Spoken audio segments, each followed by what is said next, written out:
নমস্কাৰ মই pharmacist ৰিকিবুদ্দিন Ahmed medicine review বা ফাৰ্মাচিষ্ট নামৰ ইউটিউব চেনেলটোলৈ আপোনালোকক স্বাগতম জনাইছোঁ।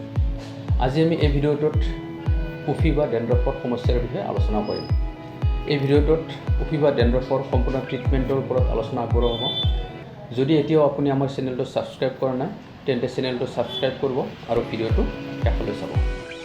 উফি বা ডেণ্ড্ৰফৰ বাবে আমি ব্যৱহাৰ কৰা প্ৰথমবিধ মেডিচিন হ'ল কেণ্ডিড বি লোচন। এই কেণ্ডিড বি লোচনটো গ্লেনমাৰ্ক নামৰ কোম্পানী এটা প্ৰস্তুত কৰে আৰু ইয়াৰ 30 ml দাম পৰে 200 টকা। এই কেণ্ডিড বি লোচনটোৰ প্ৰধান কম্পজিশ্যন দুটা হ'ল ক্লট্ৰিমাজল আৰু বেক্লমিথাছল। ইয়াৰে ক্লট্ৰিমাজলটো হ'ল এণ্টিফাংগেল ড্ৰাগ আৰু বেক্লমিথাছলটো হ'ল ষ্টেৰইড।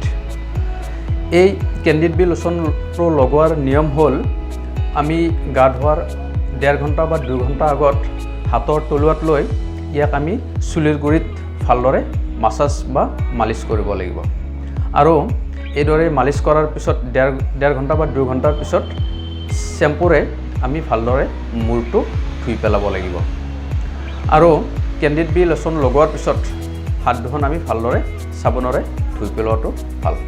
যদি সেই ডেণ্ড্ৰফৰ সমস্যাটো যথেষ্ট পুৰণি হয় বা মূৰত যথেষ্ট পৰিমাণে ডেণ্ড্ৰফ থাকে তেতিয়া অকল কেণ্ডিড বি লোচন লগালেই সুফল নাপাব পাৰে। এতিয়া আমি অইন এটা শ্বেম্পু বা মেডিকেটেড শ্বেম্পু এটা ব্যৱহাৰ কৰাৰ অতিকৈ প্ৰয়োজনীয় হৈ পৰে। এই মেডিকেটেড শ্বেম্পুটো হ'ল কেটকোনাজল শ্বেম্পু। ইয়াৰ বিভিন্ন ব্ৰেণ্ডৰ বিষয়ে আপোনালোকে ইমেজত ইতিমধ্যে দেখা পাই আছে। এই কেটকোনাজল শ্বেম্পুটো আমি সপ্তাহত 2 বাৰকৈ ব্যৱহাৰ কৰিব পাৰোঁ। কেণ্ডিড বি লোচন আৰু কেটকোনাজল শ্বেম্পু ব্যৱহাৰ কৰাৰ পিছতো যদি উফিৰ সমস্যাৰ পৰা পৰিত্ৰাণ নাপায় তেতিয়া আমি এক প্ৰকাৰৰ এণ্টিফাংগেল টেবলেট খোৱাটো অতিকৈ প্ৰয়োজন হৈ পৰে। আমি সাধাৰণতে ব্যৱহাৰ কৰা এণ্টিফাংগেল টেবলেটবিধ হ'ল ফ্লুকনাজল টেবলেট। এই ফ্লুকনাজল টেবলেটবিধ 150 mg ষ্ট্ৰেংথত পোৱা যায় আৰু ইয়াক সপ্তাহত এবাৰকৈ খাব লাগে। আজিলৈ ভিডিঅ'টো এইখিনিয়ে।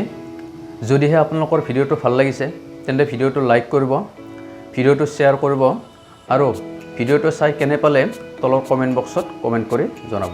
ধন্যবাদ।